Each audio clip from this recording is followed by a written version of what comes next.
Hey guys, it's Brian and PS4 Trophies, and as you can see, I just popped the Benevolent Leader trophy here in Fallout 4. Now this is for reaching maximum happiness, which is 100 in a large settlement. So I'm going to give you guys a little tour of my settlement here, or most of my settlement. There's still little pieces outside of this area here you can see on the screen, but I want to kind of give you a little tour and talk to you kind of about an overview of really what you need to do to get this trophy before we then break it down and get into the science of this. Now first, as you can see, I have 20 people in my village.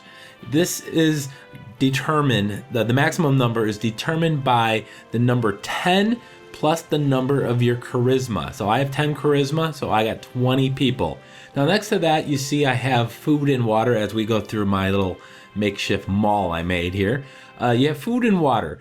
Those numbers have to be equal to or greater than the number of people you have in your settlement. So I have 20 people, I need at least 20 food, and water I have more than enough at 60. Now power actually does not affect your residents' happiness at all. But power, you're going to use it for lights and in some defenses. So you're probably going to have power. Defense, I probably recommend about 100 defense. I did reach a point once I got to my happiness around the 90 level where my defense suddenly wasn't good enough. And then beds, same thing as food and water. You have to have a great equal to or greater number of beds than you have people. As you can see here, my water pump collection, and we're ending this tour here with my food. Now the happiness, unfortunately, to get it to 100 is going to cost a lot of caps. It's going to cost a lot of time. It's not going to be very easy. It might even be your last trophy you get. So let's go ahead and break this down. Now when you first get your settlement, the first thing you really should do is put up a recruitment radio beacon. This is going to lure other settlers in the area to come to join your village. Now after you place it, you're going to have to attach it to power. Now in your main village, you're not really going to get past 10 people, even with the radio beacon here in the sanctuary. Now again, make sure you pick one settlement and work only on that. You're not going to have enough time and resources to do it elsewhere. Now you are going to acquire a lot more settlements, especially if you do the quest for the Minutemen.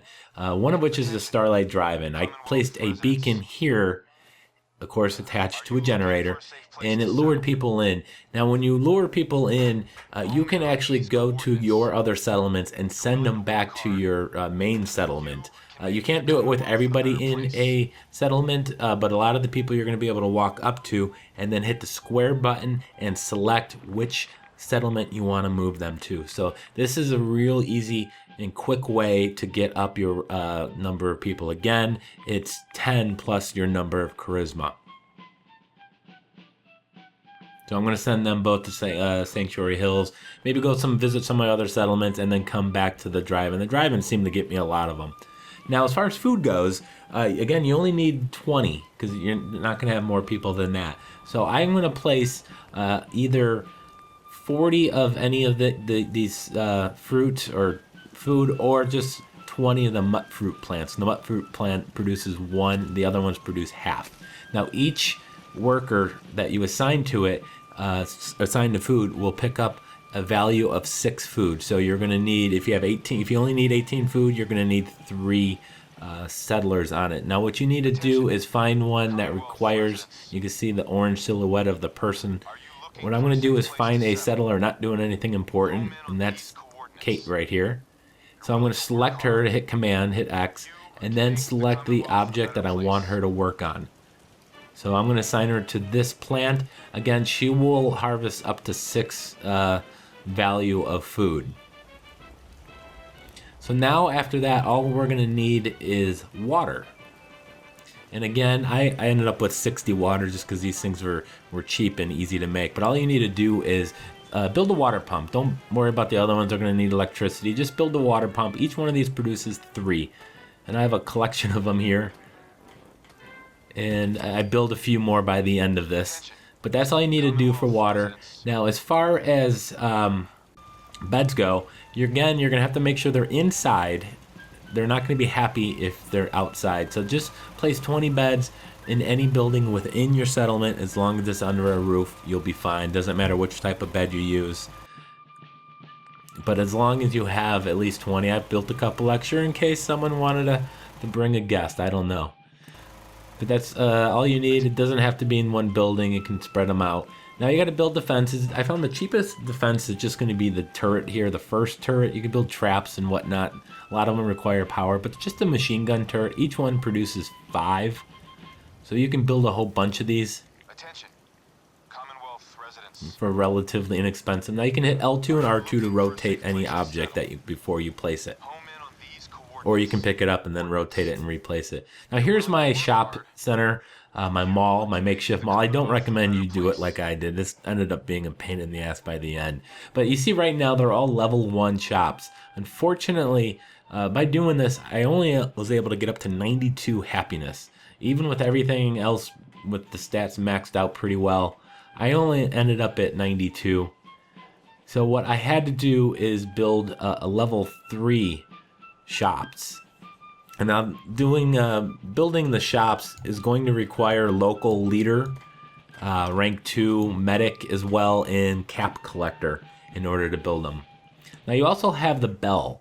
If you build a bell and you just don't know where the heck your settlers are, you can build a bell, and if you ring the bell, they will all eventually, very slowly, walk over to the bell area. Now, a lot of these people are just going to be pains in the ass and trying to get them to go where they want to go. Some people just refuse to work, and in that case, I literally sent them to another village and just got a new settler in.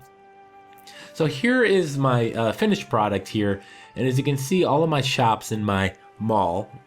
I totally did the air quotes thing, and I'm sure you didn't see it. But what you see there is I upgraded them all to level 3. Now, it requires an asinine amount of money in order to do this and resources.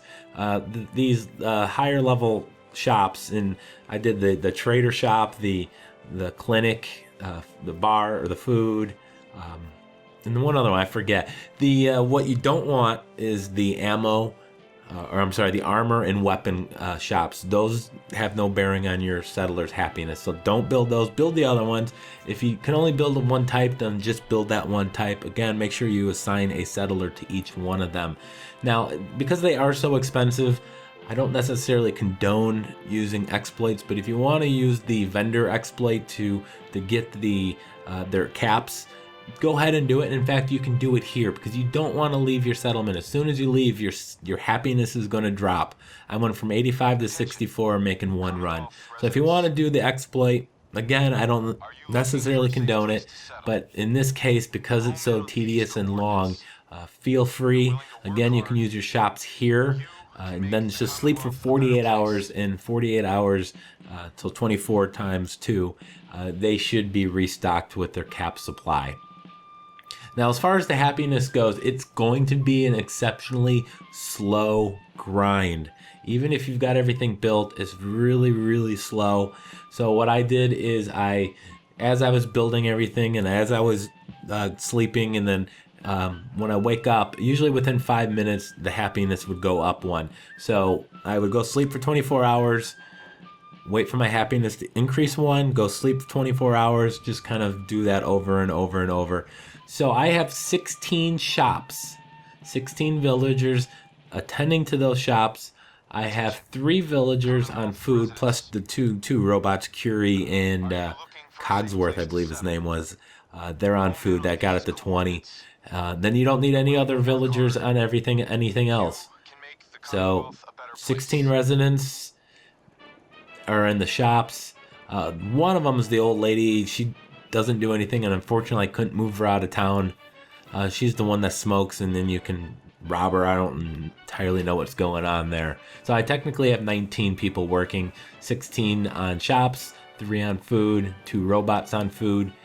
And again, I don't know the minimum number of people that you're going to need for it to consider it a large settlement. If you have only 18 people, you can do it. I know people have done it, I think, with 17.